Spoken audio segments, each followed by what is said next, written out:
Hey, it's AuntieLan, and today I have a letter from With the Coochie Kitchen Witch, who says, Dear AuntieLan, how does one go about cultivating and maintaining adult friendships after spending an extended period of time reclusive due to trust issues?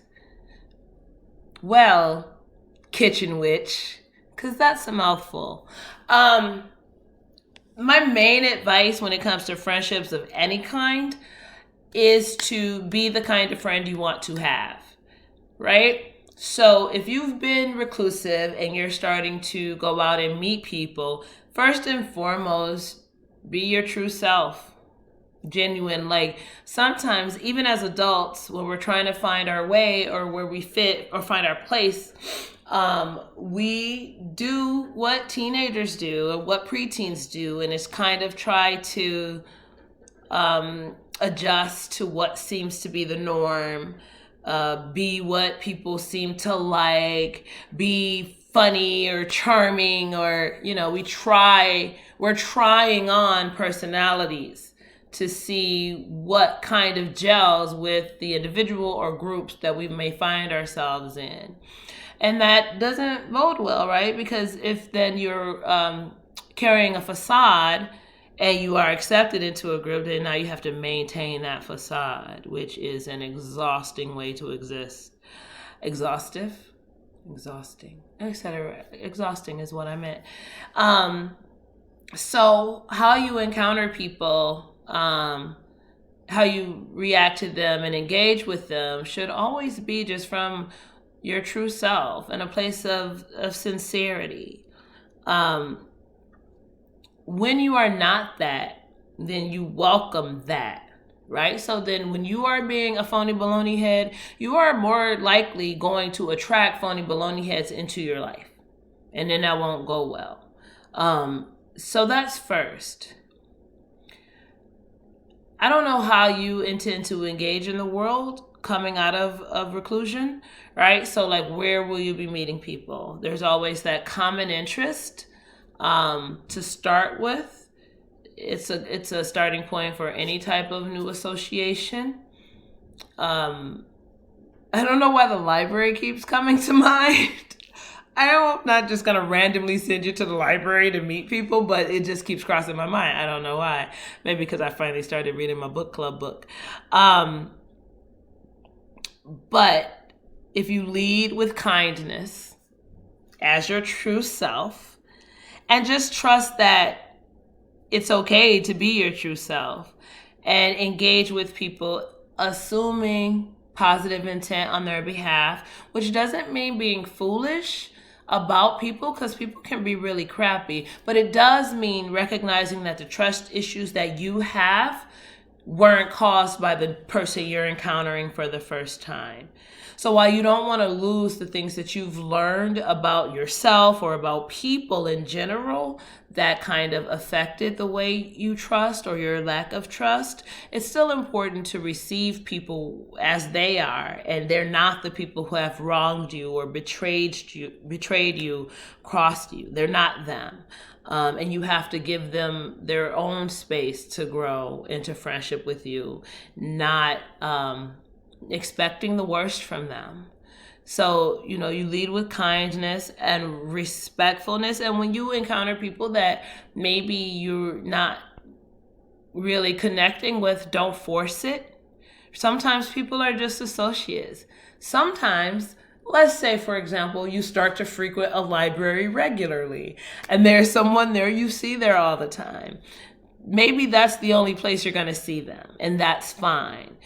So if you ever have any type of uneasy feeling coming from new people that you're meeting, don't try to forge a connection with them if you don't have to. And I would say you never have to force that.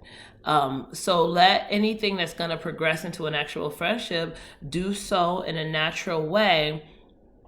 But primarily, in addition to being your true self, you have to also be like a trustworthy person and, have integrity intact. And like, those are the types of things that lead to you forging solid friendships with people who have similar behaviors and habits as you.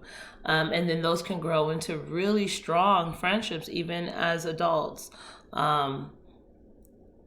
We have to trust like that process and be the type of friend that you want to have. Be the type of associate you want to have. So if you want to have someone you can confide in, be somebody that people are comfortable confiding in and knowing that they can trust you with their truths or their secrets or whatever.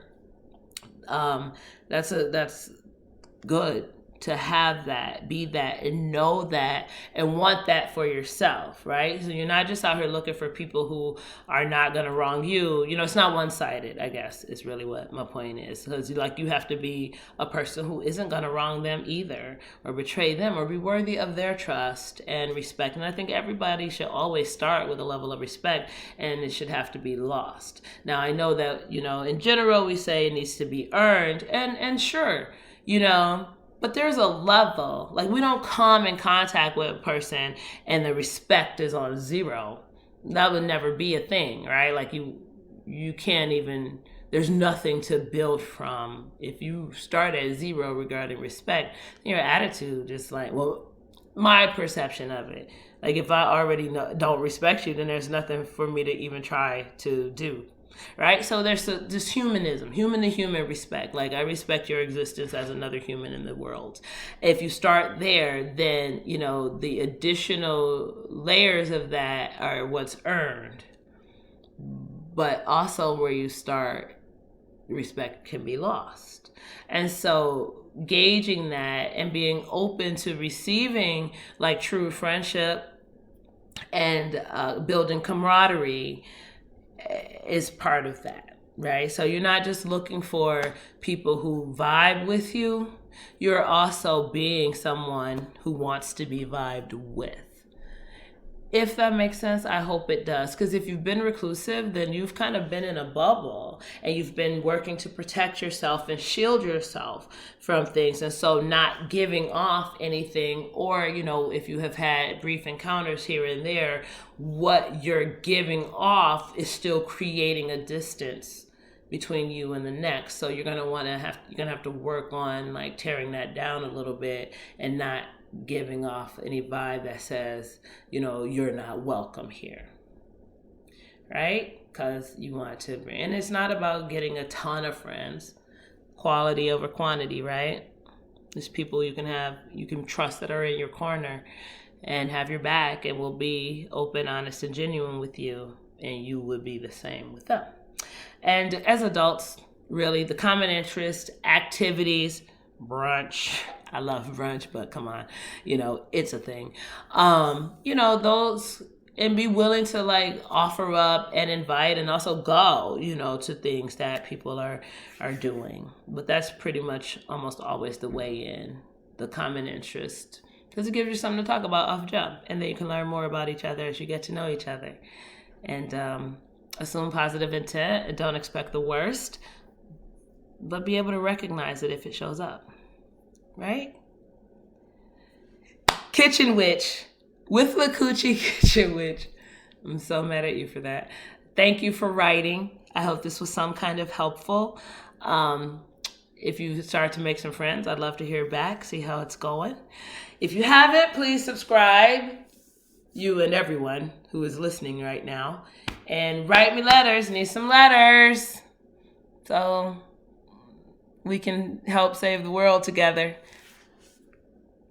I'm not trying to save the world. I'm just trying to help people. All right. Thanks for watching. That's all I got.